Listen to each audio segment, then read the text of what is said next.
Yeah, just a quick review of the Exous knee brace.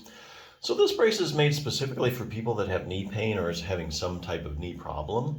The idea here is that you put on the brace, it supports the joint, supports the surrounding soft tissues, and it restricts the knee motion a little bit. So that way your knee has a chance to kind of rest, recover, and it doesn't get stressed out as you're doing things. So a few points about this particular brace. This one is kind of unusual than a lot of ones I've looked at. It actually has 4 straps on it.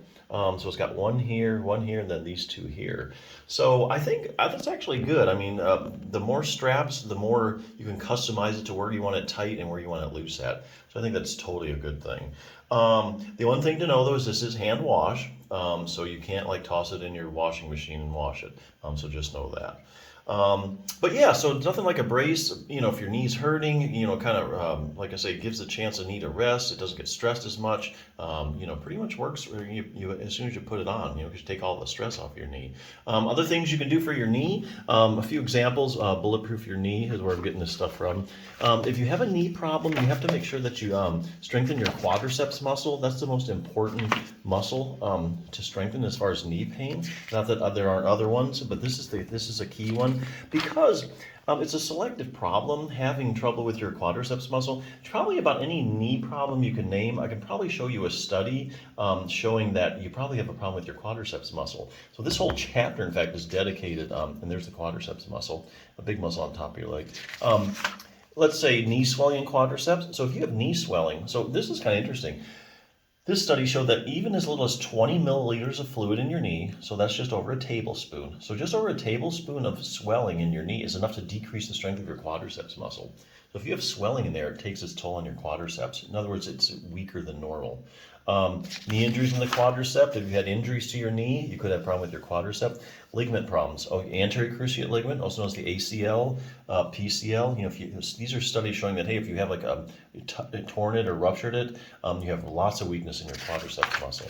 Medial collateral ligaments, research on that. Having knee pain can actually make your quads weaker or is associated with it, so it's something you want to strengthen. Knee arthritis, that's an interesting one. There's actually studies showing that if you actually, a lot of people with knee arthritis are going to have quadriceps weakness. Studies showing that actually if you strengthen just the quadriceps muscle, your symptoms of knee arthritis get a lot better. And also if you strengthen your quads, the people with the strongest quads have less progression of their knee arthritis. So actually you can kind of slow down the whole arthritis process. Patellofemoral pain syndrome, the list just goes on and on. So you have a knee trouble, make sure you strengthen your quadriceps muscle. Other thing you want to do is this is like fine-tune control over your knee. Now, sometimes you can have a knee problem and it's due to problems up at the hip. For instance, if you have like iliotibial band syndrome, that's a classic one. There are studies showing that if you take a group of people with iliotibial band syndrome, you strength test their muscles, they do have a problem with their hip abductors. They have a lot of significant weakness in their abductors. And likewise, if you take people with iliotibial band syndrome and you strengthen their hip abductors, and that's what your abductors do, brings your leg out to the side, guess what? The pain goes away. Iliotibial band syndrome gets better. So it's really due to hip abductor weakness. Of course, keeping your knee flexible, you always want to do that. Stretching it. A lot of people think your knee it straightens and it bends, and that's all it does. Well, not really. It's actually got this accessory motion of rotation. About the last 15 degrees as you straighten your leg, about the last 15 degrees, your knee actually rotates laterally out to the side. Here's a little test you can do to see if yours does that. Just an accessory motion you want to have so you can have fully functioning knee. Other things, one last thing a lot of people don't know about. Let's see. Increasing dynamic knee stability. So here they're talking about proprioception. So if I turn the lights out right now, you'd be able to tell whether your knee was straight or bent. And that's because you have little receptors in your joint and in the soft tissue and the muscles. And they give feedback to your brain and they tell you exactly where your knee is.